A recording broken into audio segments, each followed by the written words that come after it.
kwaimboziva kuti Jack Daniels ingozi kudaro ndiani. Natasha Judith kufa kunesu wakashayika nezuro mushure mekumwa Jack Daniels 750 achiyedza kuita drown masorozi ake emujolo went wrong. Welcome back to your channel. Please don't forget to like and subscribe. Mhuri yake yairi kukumbira help kuti musikana akashayikira kuKalbrema Hospital kuCape Town ane brother yake inogara kuRustenburg, so ndo inogona kuenda kuCape Town kunogadzirisa nyaya dzemapepa. Kuri kunzi musikana anga asati ane policy since akabvawo kuZimbabwe recently uye anga asati akushanda. So chasakisa kuti musikana asvike pakuzomwa ndibrother vari papicture avo vanzi vaona machats ake nevamwe varume. So changoverenga chat yavo vari vaviri. So musikana angoisa broken heart, mukomana akati sora hako sha. Ndokubva musikana ati if you no longer feel for me unondiudza hako kozi ndiri kuzama kutsvaga ndakatadza papi. Mukomana ndobva ati saka ndiwe wakundiudzira here. Musikana ndokuti I try one handina kudaro but ndiri kuita kunge I'm boring you. Zviri kudai pamuti munyoro ko wakaoma. Naiwe Richard, what did I do wrong? I don't know why you take things in this way. My Facebook and TikTok yakazara vanhu vekuziva. I can't even think I have a headache. Me trying to explain things to you, sha. I don't know kuti ndozviudzani. I can't say much about me, but I know myself. I'm a good person. Ndakabva kuvanhu inini. I have been around bad and good people. Evatorwa nevasiri. I used to have a big circle, mostly kubasa. I was having life kwandandiri koko Richard. Ndinoziva vanhu they know me, especially muHarare. We recently met iwe neni. So you also have your own life with other people. Fine. Nyaya dzosa musoro uteme. Phone yangu some conversations ndeye kudhara. Vamwe vanhu ndo vanongosenda ma message vakanyora nonsense. Vamwe handitovazive. Dzimwe ihama. Same as ku TikTok vamwe ndo vanotaura zvavana. Haibo handichaziva ini vaizama kurevei.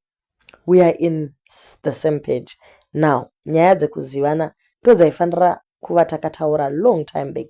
Zvino takatanga nezvevakuru. First anyway, hazvina mhaka. Une zvawakaona mufoni mangu zvakakubata bata. I am sorry for that. Zvimwe zvakaitika nekusaziva, especially zviri recent. Zvimwe ndaiti kukurukura nehama neshamwari. Nyaya dzacho dzadzokawo futi. Hatina musi wano watakambotaura zvekuzivana. Inyaya yebonde most of the times. So achipedza mameseji wayo musikana abvatora bhotoro rake akati aiwa regai azvimwire hake ambobvisa stress. Asika varungu kana vachimwa chinhu ichi vanongoti mbichana mukapu pamwe taiti zvimwe kutonyimaka. Asi aiwa vanongoisa drop vobva vamwa zvavo vachichengetedza utano. Zvino kana ukamwa zigapu aiwa liver inobva yangoomera ipapo ikati auka content yakawanda kudai aiwa inobva yangoshamisika. Patricia Jack wavhunza bamunini Richard akati munonzwa sei ko munhu azviurayira imi. Tasha wacho ndandisingatozivi tatori friend young sister ya Patricia Jack anonzi Priska. Ko nhai Pri munoti mukatsamwisana mumujolo mufunga kuzviuraya here? Mwana wevanhu ngaanake kumwa 750 undiluted. Guys, in less than 30 minutes. Aiwa unogona kungofira zvisipo chokwadi. So guys, vanomuziva zvakare vamwe vari kuti 2023 musikana akamboita zvakare nyaya dzekudanana idzi. Kuri kunzi musikana hatani kunyura. Kuita hama yake lati kana ndanyura chaiko 27 July 2023 nyaya yake yakambobuda. Pane mukomana ari kuti akambobirwa zvinhu zvake nemusikana uyu vachinge vapinda mulavhu yavo. So she is accused of stealing from boyfriends she met via social media. So pane mavictims akawanda that were coming through at the time vachitaura kuti Natasha J uyu pane zvakaipa zvaisimboita. So pane akanyora kati hi, I am one of the victims. Uyu musikana anonzi Natasha J kufa kunesu takasangana pa Facebook. We started chatting pa Facebook and then ndakampa phone number yangu. That's when we started to chat more pa WhatsApp. And by then aita ari ku South Africa. After some days she told me she's back in Zimbabwe, Harare. She visited me next day in Bulawayo. actually akangoti around 11 masikati musi wa 11 July ndakuuya, and then I was like okay. Zvenguva iyoyo ndaiti mafanizi. After some hours she sent me a ticket rebus CAG with a name on it, rekutoradza kuti ari kuuya zvechokwadi. Zvenguva iyoyo hana yakarova kuti zvivinji zvekuuya kumunhu wavasingazive azviwanepiko.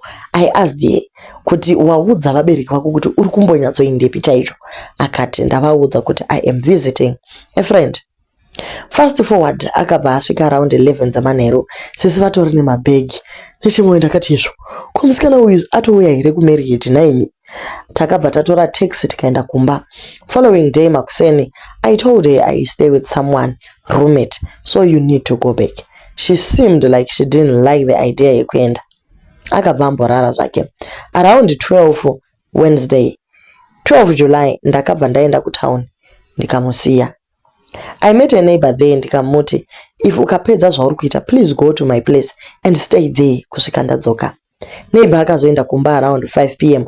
only to find out that musikana aenda atora 43-inch TV, formal clothes, blanket, USB cable nezvimwe zvakadaro. Her phone wasn't reachable. She had blocked me on Facebook and WhatsApp.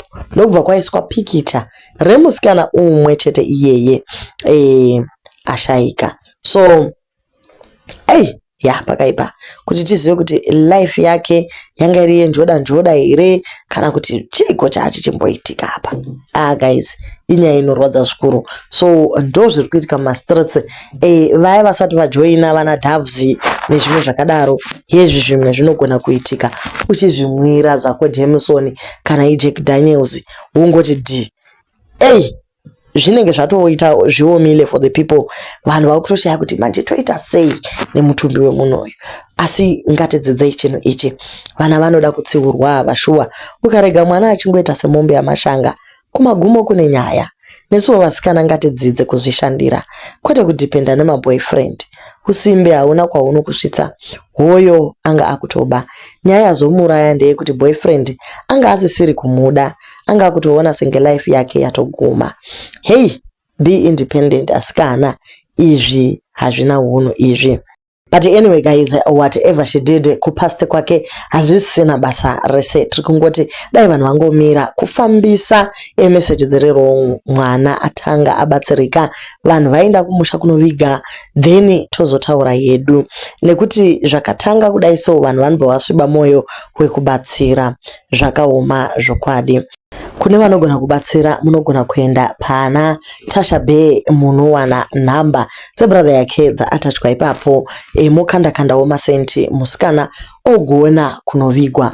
Budi sofa havana kana official statement yavaisa yekuti komusikana akazviurayira ivo. Aiwa, panongori nenyararo.